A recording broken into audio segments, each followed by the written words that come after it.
Um, but see, Um, Military leadership after after a particular level becomes strategic leadership. It's no longer just command command of men, of men and material, and that is and that is why from a, from the level from the from the mid mid-ranking ranking level after lieutenant colonel, promotions become almost assuredly dependent on exposure to strategic leadership. You've got to go through strategic leadership before you get to the next rung. In Nigeria, of course, it means you have to choose. Depending on ability, uh, they have to go through either the National Defense College or uh, the Institute for Policy and Strategic Studies, or some other course, out of the country, before going to the rank of a one-star general, and then before going to the rank of a two-star general. And so it is the strategic leadership capability. The CDS is the apogee, ultimately, of strategic leadership coherence in the armed services. And that's really what it is about. It's not about command, it is about leadership. And a lot of people don't understand that leadership is a vocation on its own.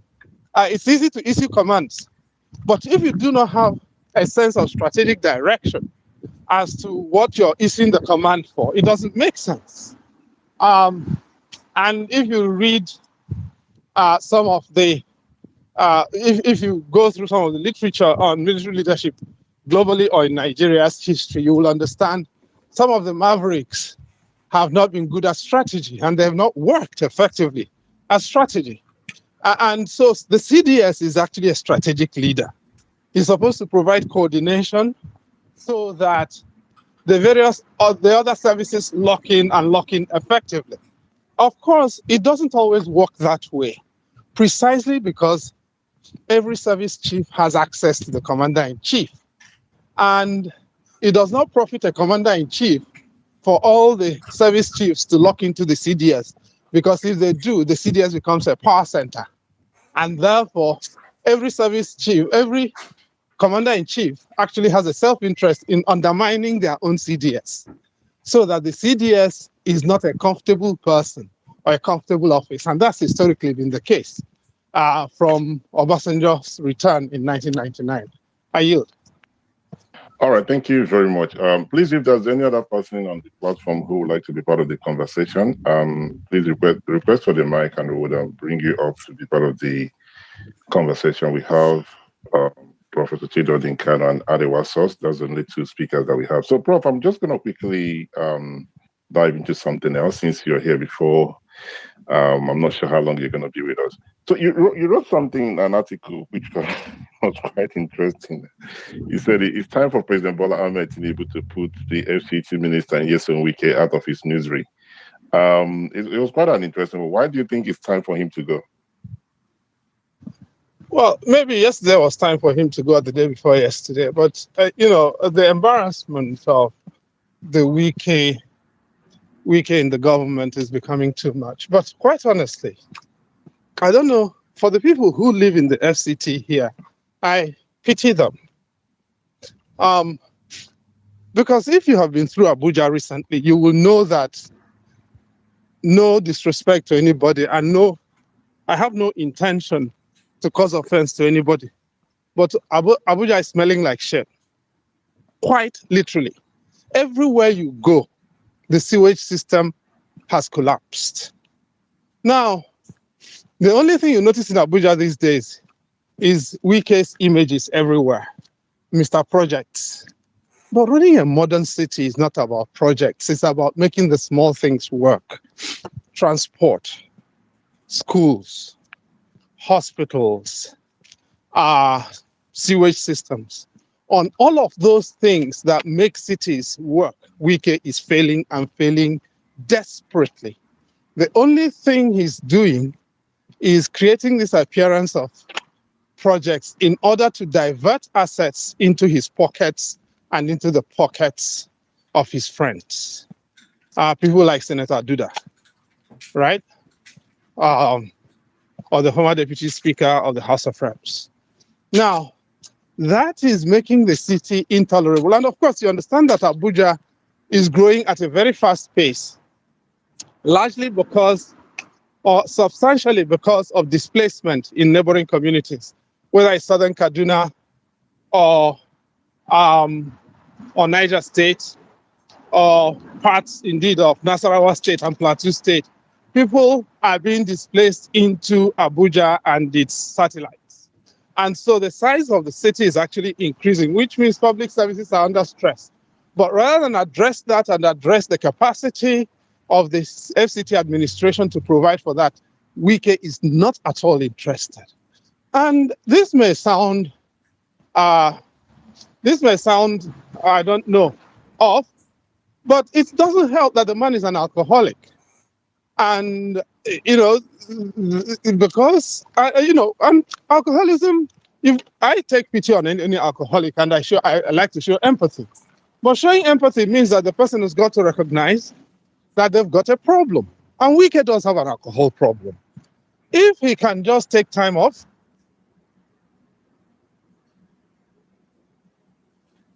but right now, not doing it, and therefore he's a danger to his own well-being, and as I said, to the well-being of the public good. As a result, the president should put him out of his misery so that he can take time off to address his issues. I may return at some point to address the other issues like the corruption issues, which are major, and the violence issues, which are major. But I just want to stop at this, that putting him out of his misery is actually an act of compassion and empathy so that he can address the issues he must address if he is to serve the public cause well. Can I yield, please? Yes, you can. Certainly you can. Thank you very much. It's just, I don't have any more speakers, just myself, you, and Ariwa. So I'm just going to make the best out of it. So Ariwa, you heard what Professor Tejo Odinkanu said. Do you think President Tinubu should let Wike go?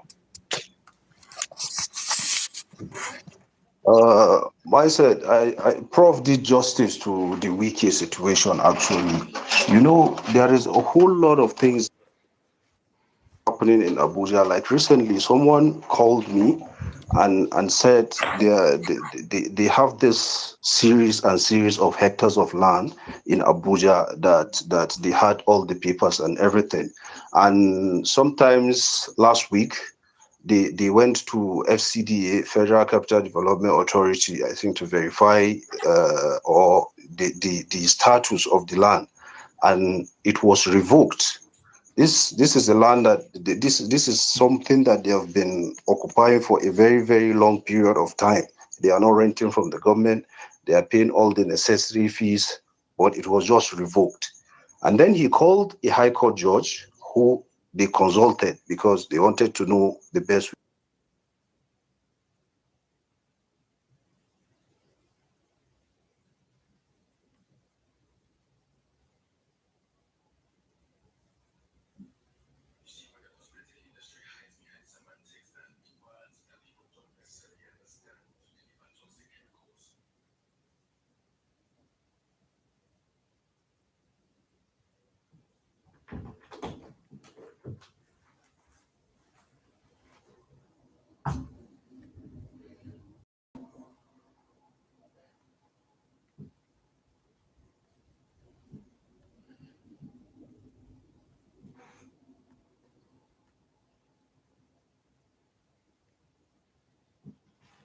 It's something entirely different, but I give him kudos for how he intends to portray himself in the media. He invests so much in that, so a whole lot of these things just go unnoticed. But this case that I gave you a reference is just one in hundreds that is happening daily in Abuja, and he have involved himself in the politics of Abuja like he is some sort of governor. I don't even know, but he's involving himself 100% in the politics of the indigenous people of Abuja, trying to install leaders to them. from chairman to senator. You can see Philip Aduda, that has been a senator of FCT for over 8 years, or I think 12 years, aside from being member of the reps. He's now gearing up to come back. Wiki is doing everything possible to bring him back in 2027, as I said. So it's a total mess, his regime as the FCT minister. And I don't know of what value he still stands today for Bola Ahmed Tinubu, since the PDP is now history, as far as I'm concerned. I don't know what role he's still playing, but I think it's about time that Tinubu just consider relieving him of his duties, because at the long run, he's doing more damages to the administration than is even doing good. Abuja is something else at the moment, and I don't even know how to quantify it, but it's his reign as the minister is traumatic to a whole lot of people. People have lost money, excess money, property. Some people have lost their houses for no particular reason, while they've been paying ground rents for 10 years, 15 years ago. Everything they have in order, but they just revoke lands and allocate it to whoever he feels like. This is what is happening. This is the reality of the people in Abuja right now. So it's a total mess, and I 100% agree with that article. It's about time Tinubu just put him out of his misery. I yield myself. All right, thank you very much, Ariwa. Let me quickly go back to Prof. Prof, Ariwa mentioned a case that a friend of his had with Wike, and it appears that the judiciary have made up their mind that they've told the people that there's no point bringing the case, because then it's going to go, where it will go, and that's absolutely not anybody will do about it. And in this article that you wrote, you mentioned how Wike become, a member of the body of bencher. How was that possible? Because for one to be part of a body of benchers, you should have gone to court and do other things. How is it possible that Wike is a member of the body of benchers? Well, thank you, Mindset. I can't tell you. It's not that Wike is a member of body of benchers here. That one is small issue. It is that Wike is a life member of the body of benchers. So for life, he is on the body of benchers. All right? And as I said, the only way and reason he has become a life member of the body of benchers is that he has parlayed corruption, the process of corruption, into buying himself a seat there. The body of benchers, as you well know, has now a headquarters building not too far away from the EFCC headquarters. You can try and find out the people who contributed to building that place, and it will probably take you to one place. If you noticed, the UBA building in the Court of Appeal headquarters in Abuja has been pulled down, and find out what is going to be built, used to replace it. It's a ceremonial hall, which will be built by whom? Nyesom Wike. Of course, the Court of Appeal is headed by the Honorable Justice Monica Dongban Mensam, who is the person that Wike has appointed as the trustee of the IBB Golf Club. But the IBB Golf Club was handed over by the Jonathan administration to private trustees. It is no longer under the management of the FCT. And therefore, strictly speaking, not strictly speaking, as a matter of law, Wike has no role in appointing anybody to the trustees of the IBB Golf Club.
locked into the Wike administration, they allocated to him one position, which he gave to his sister-in-law.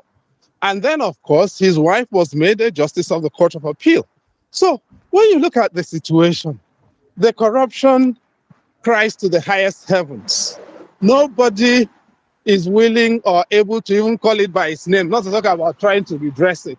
Why? Because every politician now beats their way to Wike's door in order to get favorable judgments, since he notionally controls the judiciary, which since he actively, not notionally, actively controls the judiciary, the Chief Justice notionally controls the judiciary, which then begs the question, why do you have a body of benchers? You know, it's a terrible thing, because every so often these people will come and tell you how ethics at the bar and the legal profession is very important. But then amongst them, they have people like Wike, right? And Akpabio is also there. And all of them are doing body of benchers, which absolutely makes no sense of the issue. And as I said in the statement that you referred to, I said his membership of the body of benchers is an indelible blot on that institution. And that's exactly what it is. Because Wike has never practiced law since he was admitted to the bar in 1998. He has never taught law. He has never sat on the bench. He has not written a book. So on what basis does he become one of the most distinguished lawyers in Nigeria, other than on the basis that he has had access to money, which he has used to buy everything? I yield. All right, thank you very much, Prof. You mentioned the President of Court of Appeal, Mrs. Monica. I had some issue with her during the election petition, which you know, because of what she did in Plateau State. You know, prior to that judgment, it was very clear to some of us that, you know, that's what's going to happen, because the case of the case of the senators, the Senate and the House of Rep will only end in the Court of Appeal, and we knew that she was going to do it. And I remember, you know, I did my best anyway. That's all I can say. I did my best, but maybe that was not enough to stop the shenanigan that happened.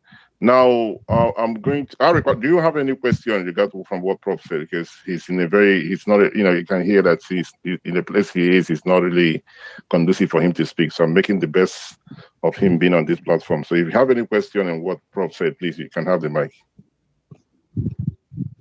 No, I don't have any question myself. All right. So Prof, now I'm going back to the judiciary. What do you think needs to be done? What do you think needs to be done? Because we cannot continue like this, and then one person nobody can go to FCT and sue anything. If we can, you know, if we can said no, that's it. If we can said yes, it become a mini god. What do you think needs to be done? Needs to be done to whom, or from where? I mean, to stop this nonsense that is happening in the judiciary, especially where Nyesom Wike is, you know, I mean, we have a CJN, and it appears that she's not capable of doing anything. If Nyesom Wike would decide cases in Abuja, in the FCT, and every other part of this country, it's not only in the FCT. What happened in Plateau State, you know, he played a part in it. I'm not putting words into your mouth. This is my main speaking right now. What happened in Plateau State, Nyesom Wike was part of it. Well, in Plateau State, APC stole all the seats won by PDP. And then the governor had to go and make peace with Wike so that they will not steal his seats too. But, you know, that's 2023 election. And we are headed to 2027, which is a different proposition. And all the governors have jumped into APC. Wike himself is a member of APC, as far as he himself will admit privately that he's a member of APC, who has been used to hollow out the PDP. And as long as he will appear to remain in PDP for purposes of hollowing it out before then jumping into APC. But you see, this is the point about returning. I know you asked about judiciary, but I want to return to the top issue. Tinubu now has the governor of uh, River State in his pocket. So he will carry River State, with combined federal assets and River State assets. He will probably carry River State in 2027. So what does he need Wike for? He doesn't. The only thing Wike is doing is using River State to enrich himself. So, which is then there's a new political model. The Tinubu political model is the footprint of the Tinubu political model for Lagos is being expanded. So you now have Wike trying to replicate something similar in River State. All right? Yahaya Bello trying to replicate something similar in Kogi State. I don't know whether any of you saw the latest, the congratulatory letter that Yahaya Bello wrote to the new Chief of Army Staff. You will see from that the new model is a governor general model. So states are going to increasingly have governors general, under whom or in whose tummies you then have governors. And that is going to hollow out the position of governor and render it constitutionally insignificant, because you're going to have rogues exercising power without responsibility. And the person who has responsibility does not have power. That increasingly is where we're headed in Nigeria. And part of that is created by a judiciary that is exercising the power to return people in elections where they have lost with no regard for the will of the people. What are we going to do? I have written an entire book on it, and we don't have the time here to spend on what we are going to do about it. But unless and until we fix the correct or course correct on the judicial issue, our elections will be of no use or consequence in Nigeria. And anybody who is going to tell people, oh, do electoral reform or go and collect PVC is misleading people. You collect all the PVCs in the world, do all the electoral reform in the world. The judges will sit down and decide what they want to do, and you cannot do anything about it. That is where we are now. And the politicians like that because it is easier to do business with the judges than to do business with the people. I yield. All right, thank you very much, Prof. That will now take me to Professor Joash Amopotana. I listened to your interview on Channel TV a few days ago, and you asked you a question, and your response was quite interesting. A lot of people were thinking, okay, why do you say this sort person, somebody who works in INEC is somebody of integrity? Do you still believe that? Permit me if I call him your friend, because he said you've known him for a while. Why do you think that he's a man of integrity? What is it that he has done? Or if it's something you want to share with us, if you're not, if it's not.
Of what I know, Josh Amukpita is a man of basic decency and basic integrity. That is a necessary foundation. It is not necessarily adequate. There are lots of other things that you need to run an INEC that of the kind that citizens would like to see. Are you? Thank you very much, Professor Chidi Odinkano. Yes, I've had some conversation with people who are very close to him, some who studied with him and some who know him very well. They're saying good things about him. But you see, because of what has happened to Nigerians, it's quite a very difficult thing when you mentioned INEC and then talk about integrity with it. But going by your word and the words of others who know him very well, it would appear that he's somebody who is, he's sincere, but we see how he plays that. So let me quickly see if anyone wants to ask any question in regards to Professor Josh Amupitan, who has been appointed as the new INEC chairman. Ariwa, you have the mic, sir. I'll say something too. Yes, sir. Let's Ariwa say that because I have another question. You mentioned something that I would like to ask a question. Ariwa, you have the mic, sir. Okay. Myself, regarding the new INEC chairman, I have spoken with a whole lot of people, especially some of your students, like Prof said. He has been, the testimonies have been consistent. He's a person of reputable character. But one of the biggest problems I have is the decay in INEC and the challenges that INEC face in 2023 elections. It's obvious that who is occupying the office of the INEC chairman plays a very good role in sabotaging the election.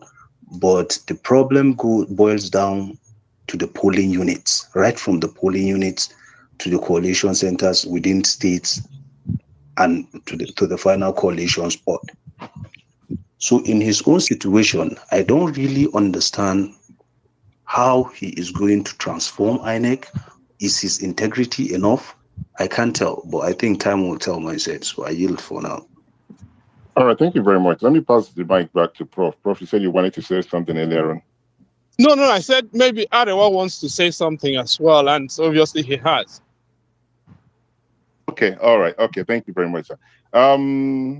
Unfortunately, it's just yourself and Arewa, and we do not have any other person on the speaker section. So we are going to continue the conversation with only both of you. All right, so let me quickly read out what Mr. Chi Gozie said on the. So you talk about integrity. God help me. I mean, that's what Mr. Chi Gozie thinks. A lot of Nigerians are not comfortable with, when it comes to the word integrity and INEC. So he said, this is how that man that supported Tinubu during the election later come back to talk and cry about what Tinubu regime have nearly killed him. How many students want to speak for him? All right. So when you're speaking on the comment section, you just have to put put it in a way that I can read it. When you put it in in English and use other phonetic words, so it's quite difficult for me to read out what you're saying. Mindset. Let me come in here because I kind of maybe I'm showing my age, or I'm also maybe if people think I come from another country. I'm not afraid to say somebody is crooked. At least I worked quite closely. I've seen two INEC chairmen up close and personal since 2010. I worked very closely with Atahiru Jega. And and in the transition from Atahiru Jega to Mahmoud Yakubu, it was agreed that the team of us who worked with Atahiru will be available to work with, and we did in fact work with Mahmoud Yakubu. So I've seen them up close. All right. And I think people, it's easy to say, oh, this person is a crook. If I say a crook, I've called judges crooks. I have called Mahmoud Yakub a crook. I do not have any basis at this time. And I keep saying at this time. People want me to say Josh Amufiton is a crook. He is not at this time. If I have material on the basis of which to call him a crook down the road, I will not be averse to doing so. But nobody will bully me into calling a man a crook when I know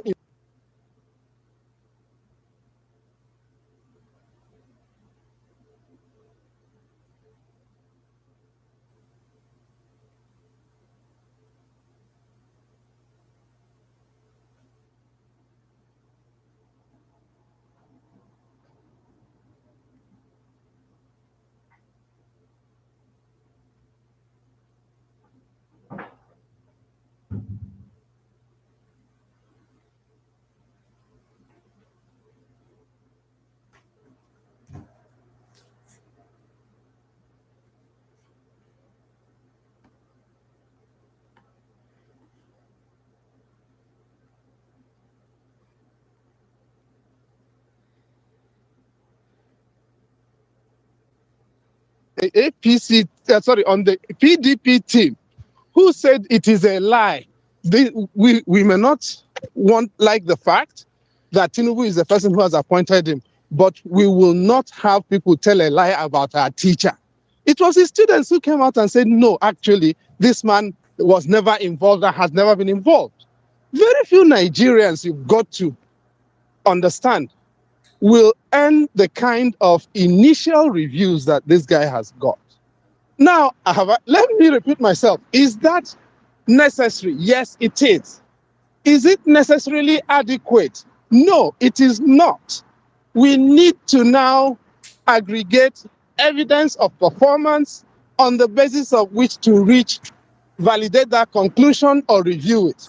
But to say a man is a crook when there is no evidence to say the man is a crook is not the way I was taught to go. And I'm not going to, because the man doesn't go to my church or is not from my village, start abusing him. That's not good at all. Because he's appointed by Tinubu, I will not do that. Sorry, I yield. All right, thank you very much, Prof. Ariwa, you raise your hand. Thank you, Master. I have a question that I wanted to ask Prof regarding what he said with the INEC chairman. The question I have is, should we be optimistic that we are heading for a free and fair election in 2027? Do you think Tinubu has that integrity in him to finally give us an INEC chairman that will do the bidding of Nigerians, or he has left his election, his so precious 2027 election in the hands of a man with integrity? Because the way Tinubu has been operating, there is a serious evidence that he can go extra miles, let me just put it this way, to achieve what he wants. So are we looking forward to from your own analysis, do you think we are heading for a free and fair election, or you think Tinubu have another trick under his sleeve? It's too early to suggest that we are heading for a free and fair election in 2027 for obvious reasons. The flaws from 2023 were too deep and too steep. That's number one. Number two, the judiciary has become too corrupt. And the judiciary controls the legal landscape that administers election. They are too corrupt, the jurisprudence is too corrupt and too confused. And no one man is going to fix all of that in one go. However, he is a little lucky. He has 3 high-stakes governorship elections on the basis of which to begin to amass evidence. INEC, as I said in that interview earlier in the last week, is full of principalities. Everybody in INEC is bought and sold, or most people. Let me not say everybody, but most people in INEC are owned by people. All right? They are owned by politicians. Hope Uzodinma has his people there. What is his name? The immediate past governor of Plateau State, who is the chairman of electoral whatever, has his own people. Akpabio has his own people. Speaker has his own people. All of them own their people inside INEC.